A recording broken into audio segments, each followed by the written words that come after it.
Cordial saludo, profesor Juan Carlos Ruiz, compañeros. El tema que nos corresponde son los opiáceos. El grupo está conformado por Ana Juliana Cuela, Jean Carlos Ortegón Meneses y quienes habla, Dalila María Sáenz Murcia. Bueno, los opiáceos son productos derivados del opio, como es la morfina, la codeína, la tebaína y la papaverina, que a su vez se obtienen al desecar el jugo de la planta de amapola o adormidera, conocida científicamente como papaver o somnífero. Son medicamentos que son utilizados para el dolor crónico, eh, y a su vez al tomarlos o reducir la dosis de estos medicamentos después de un tiempo intenso de algunas semanas o más tendrán unos síntomas secundarios que son conocidos como abstinencia. Para la abstinencia es debido a unas reacciones secundarias que el cuerpo produce después de terminado el tratamiento. Dada esta situación, pues la única forma que se puede llevar a cabo es un tratamiento de desintoxicación para poder poco a poco ir recuperando la salud del paciente. Pero también esto tiene que ver mucho con la dependencia del medicamento, de la dependencia del paciente hacia el medicamento. Asimismo, se le debe llevar a cabo su proceso de desintoxicación. La diferencia entre los opiáceos y opioides es que los opiáceos son los medicamentos que son de origen natural y los opioides son los medicamentos que son de origen semisintético y sintético, pero que de igual manera estos medicamentos tienen el mismo efecto en el cerebro y en el cuerpo. El término opioides refiere a toda esta familia de medicamentos que trabajan en el cerebro y en el cuerpo de la misma manera, como lo había dicho antes. Los opiáceos como el opio, la morfina, la codeína, son medicamentos naturales, o sea, son de origen natural en comparación con los opioides. Y los semisintéticos como la heroína, la hidrocodona y la oxicodona, la hidromorfona, son esos medicamentos que son elaborados con una parte de origen natural y otra de origen sintético. Y los sintéticos pues ya es como la meperidina, la metadona y pen- el fentanilo. Todos estos medicamentos son analgésicos que eh, deben ser recetados, se deben consumir cuando es absolutamente necesario y después de haber intentado hacer el tratamiento con otro tipo de medicamento en el manejo del dolor, ya que estos medicamentos son altamente adictivos y presentan riesgos mortales que deberían ser evitables. Muchas gracias, Dalila. Entonces, a continuación tendremos lo que son las indicaciones de estos fármacos opioides. Tenemos que las indicaciones son principalmente tres. Se utiliza para tratar dolor fuerte o moderado. También aquí ingresan los pacientes crónicos, como los pacientes oncológicos con dolores crónicos. Algunos compuestos de los opioides tienen acciones antitusivas, como los compuestos de la codeína. Un ejemplo de esto es el jarabe de la dihidrocodeína, que se utiliza para la tos. Los fármacos opioides también entran en juego o se utilizan como un asistente de anestesia, puesto que los anestésicos generales no suprimen el dolor, lo único que hacen es inducir a un estado de coma. Entonces se acompaña de un opioide fuerte como un fentanilo o un remifentanilo para generar esta acción analgésica y pues contrarrestar el dolor. El mecanismo de acción de estos medicamentos opioides, entonces tenemos que en nuestro cuerpo se producen de manera natural péptidos opioides, que sería como la morfina endógena del cuerpo que nos ayuda a aliviar o contrarrestar el dolor. Más exactamente lo que hace es que anula la señal o la transmisión del dolor de una neurona presináptica a una posináptica mediante tres sustancias principalmente que produce el cuerpo de forma natural. Estas tres sustancias son las endorfinas, las encefalinas y las dinorfinas. Entonces las endorfinas se unen a su receptor específico que es el DIU, las encefalinas se unen a su receptor específico que es el delta y las dinorfinas se unen a su receptor específico que es el kappa. Entonces vamos a tener a continuación lo que sería como un ejemplo. Entonces se genera una señal de dolor en alguna parte del cuerpo. Entonces se tiene que esa señal de dolor llega a la neurona. Entonces tenemos una neurona presináptica, ¿sí? Entonces se llega a una neurona presináptica. Cuando llegan a una neurona presináptica, esta le transmite el impulso de dolor a una neurona postsináptica, ¿sí? Cuando llegan a una neurona postsináptica, estas neuronas llevan el dolor al sistema nervioso central. Cuando llegan al sistema nervioso central, allá dentro del cerebro, ¿sí? Tenemos que esto es el cerebro. Existen algo que se llaman los núcleos del Raffel, que estos núcleos del Raffel reciben la señal de dolor y en su respuesta devuelven las endorfinas, las encefalinas y también devuelven algo que es un poco de serotonina, pues para contrarrestar este dolor, ¿sí? Entonces cuando ellos devuelven esto, llegan a las dendritas de las neuronas, donde se realizan pues la neurotransmisión, que ayudan a contrarrestar. Entonces cuando se consume un opioide, lo que hace es que tenemos acá una neurona, la presináptica. Damos de cuenta que esta es la dendrita de esa neurona. Y acá nosotros tenemos la otra neurona, que esta es la posináptica, ¿sí? Entonces, llega el dolor. Cuando el dolor ingresa, entonces acá, mediante la morfina o un opioide, se conecta un receptor específico, digamos que en este caso sería el receptor DIU. Cuando ese receptor DIU se conecta a la neurona, genera varias acciones que inhiben este potencial de acción de la neurona para transmitir el dolor. Entonces, dentro de las neuronas, tanto la presináptica como la posináptica, hay algo que se llama potasio, ¿sí? Este potasio ayuda al potencial de acción para poder transmitir, pero cuando se une el receptor DIU, el potasio sale de la neurona, lo que hace que el calcio que normalmente ingresaría a la neurona y el sodio que normalmente ingresaría a la neurona no ingrese. Cuando estos dos compuestos no ingresan, la neurona se vuelve menos positiva o se vuelve más negativa. Serían dos formas de verlo. Entonces, si se vuelve menos positiva, no alcanza su umbral de despolarización. Y si no alcanza el umbral de despolarización, entonces no se transmite el dolor, ¿sí?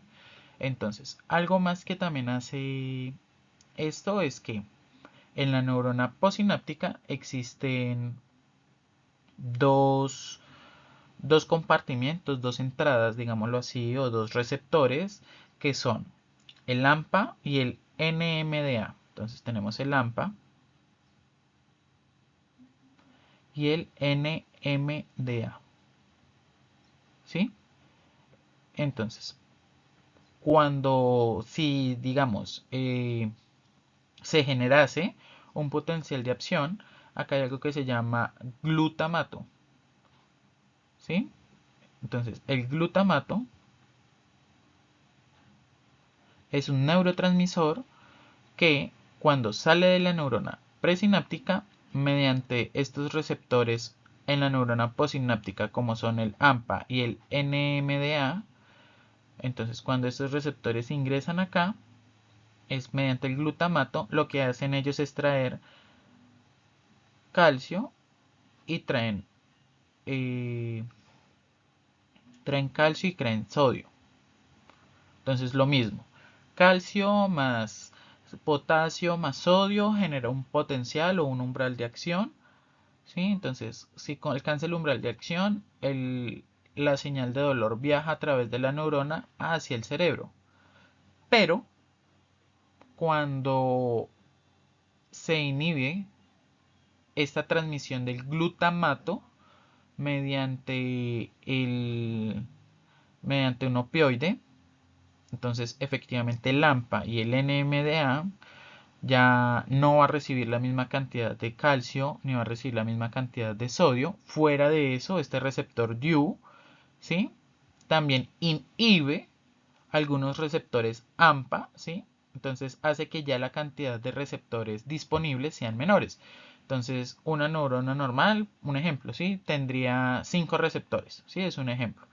Pero cuando se consume un opioide, entonces se inhiben ciertos receptores de la neurona, lo que hace que queden menos receptores AMPA y NMDA, lo que genera efectivamente pues que la neurona ya no pueda producir un umbral de despolarización o no pueda producir un umbral de acción, y sin un umbral de acción efectivamente pues no va a haber una señal de dolor que viaje hasta el cerebro. Entonces este es principalmente el mecanismo de acción que utilizan los opioides. Esto es lo que pasa dentro de la neurona. Inhiben la transmisión del glutamato, ¿sí?, mediante lo que les decía de que sale el potasio, lo cual evita que entre sodio, evita que entre calcio, y si no entran estos dos, la neurona no se despolariza, entonces no genera una neurotransmisión entre ellas, y pues como sabemos el dolor es en resumidas cuentas una señal o una comunicación entre una neurona presináptica y una postsináptica. Este es el mecanismo de acción. Existen otros lugares principales donde también los opioides generan efectos farmacológicos, pero pues a nivel de analgesia, así es como funcionan los opioides y así es como se evita que se produzca un dolor. ¿Listo? Fuera de eso, tenemos acá el resumen de lo que les decía. Tenemos de entre ambas neuronas. ¿Sí? Los opioides tienen principalmente estas vías de administración. Se pueden administrar vía intravenosa, vía subcutánea, vía intramuscular. Hay gotas para los pacientes principalmente crónicos para el dolor, y la vía de administración epidural está totalmente contraindicada. ¿Listo? Otra de las contraindicaciones de estos fármacos es la depleción de respiratoria. Cuando los pacientes tienen de pronto algún problema respiratorio, está totalmente contraindicado estos fármacos porque pues al generar depleción respiratoria hacen que puedan tener más efectos adversos. También los pacientes con problemas hepáticos y algunos pacientes con enfermedades renales está contraindicada la administración de la morfina, puesto pues puede generar una hepatotoxicidad o una nefrotoxicidad, ¿sí? También la contraindicación son los pacientes que tienen una presión intracraneal aumentada. Esos pacientes con presión intracraneal aumentada tampoco la deberían de consumir porque la morfina, uno de sus efectos adversos es el aumento de la presión intracraneal. Entonces estos pacientes no, no deberían o deberían de encontrar una alternativa de un opioide que pues no genere esto, ¿sí? Este aumento de presión intracraneal está principalmente para la morfina. La morfina genera aumento de presión intracraneal. Las personas o las mujeres embarazadas no deberían de consumir morfina, ni tampoco deberían de hacerlo en la lactancia, puesto que este fármaco también se transmite tanto al feto como al neonato o al bebé, y pues puede generar un efecto de vuelven adictos a este tipo de medicamentos, ¿sí? El antídoto, entonces nosotros tenemos que este es el antídoto de los opioides. El antídoto es la naloxona. Cuando nos referimos a un antídoto es porque esta naloxona es un antagonista. Entonces, como esta naloxona es un antagonista de los opioides, eh, efectivamente funciona como antídoto, evitando la intoxicación grave por opioides. Muy buenas tardes, mi nombre es Juliana. Vamos a hablar sobre los efectos adversos que tienen los opiáceos. ¿Por qué son causados los efectos adversos?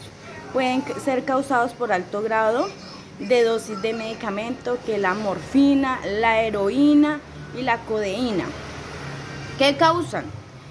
Confusión, insomnio, alteraciones, pensamientos, cefalías, anorexia, puede causar anorexia, estreñimiento, sequedad en la boca, retención urinaria. Estos son los efectos adversos que pueden causar en nuestro cuerpo estos medicamentos. Bueno, la distribución, una vez absorbido la morfina, se distribuye al músculo, al esquelético, a los riñones, al hígado y al extracto intestinal, y a los pulmones, y a los vasos y al cerebro. La morfina se fija en un 30 a 35 de forma irreversible a las proteínas plasmáticas de nuestro cuerpo. El metabolismo es fundamentalmente metabolizado en nuestro hígado mediante enzimas de citotromas, pero también se metaboliza parcialmente en el cerebro y los riñones. Los principales metabolismos son 3 glucurónidos, 6 glucurónicas y 3,6 glucuronidas. Bueno, la eliminación de la morfina se elimina de forma conjugada anteriores por vías urinarias o la bilis. Tiene un 90% de las dosis administradas que se eliminan en la orina de 24 horas, mientras que en 7 o 10 se elimina en las heces de los opiáceos. A continuación les compartimos una pequeña tabla de estos son los opioides, ¿no? Más comunes en el uso pues hospitalario principalmente. Estos son opioides, puesto que como les explicábamos al comienzo del video, los opiáceos son los que son netamente de origen natural del opio. Sin embargo, hay otros compuestos que son sintéticos y semisintéticos que ya se convierten son en opioides. Esta es una pequeña lista, pueden revisarla, ahí van a encontrar los más comunes. Bueno, en general la mayoría funcionan de la misma forma, hay unos que tienen acciones farmacológicas distintas y tienen toxicidad en distintos lugares, pero pues ya eso depende de cada fármaco. Muchas gracias por la atención, este fue el grupo de los opiáceos, muchas gracias.